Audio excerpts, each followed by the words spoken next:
You ever wonder how a brand new website shows up in a search result just minutes after it goes live?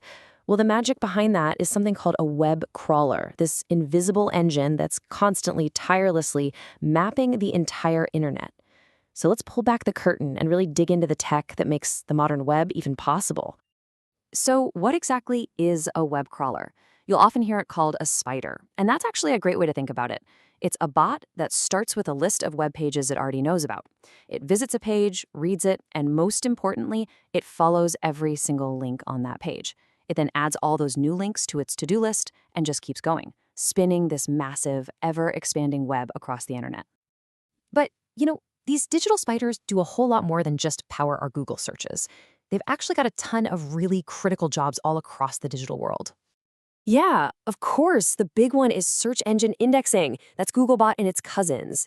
But they're also like digital librarians. The US Library of Congress, for instance, uses them to archive huge parts of the web for future generations.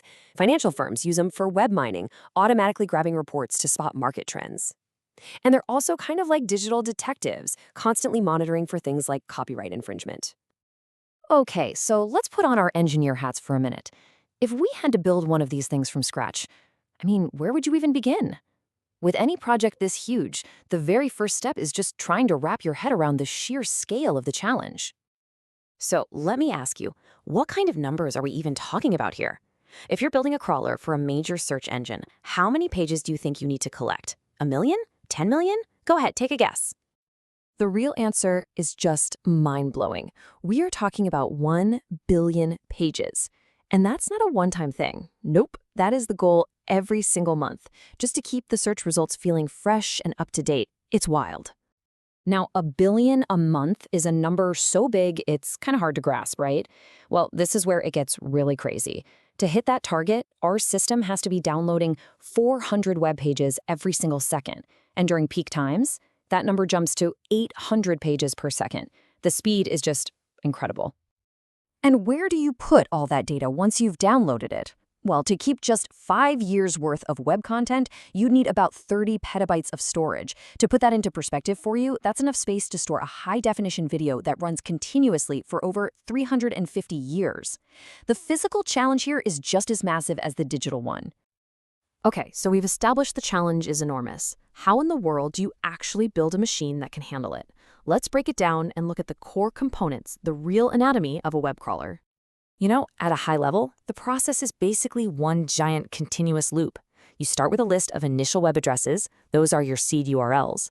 A downloader goes and fetches the page. Then a parser sifts through it and pulls out all the new links. Next, and this is important, you check if you've already seen that URL or that exact content before so you don't do the same work twice. Finally, you add all the new unique URLs back to the big to-do list, and then you do it all over again, billions of times. Now, that to-do list I mentioned, it has a pretty cool name, the URL frontier. And believe me, it is so much more than just a simple list. You should think of it as the brains of the whole operation, like an air traffic controller for the web. It's what intelligently decides which of the billions of URLs it should download next, all while juggling priorities and making sure the most important stuff gets visited first. And remember that step about checking for duplicates? Well, it is absolutely vital, and here's why. Research shows that almost a third of the entire web is just the same content copied and pasted over and over again. Without a really good system to catch those duplicates, our crawler would waste a staggering amount of time, bandwidth, and storage just processing the same information again and again. But here's the thing. Being fast and efficient is only half the battle. A really great crawler also has to be a good citizen of the internet. It needs to be incredibly powerful, but also polite.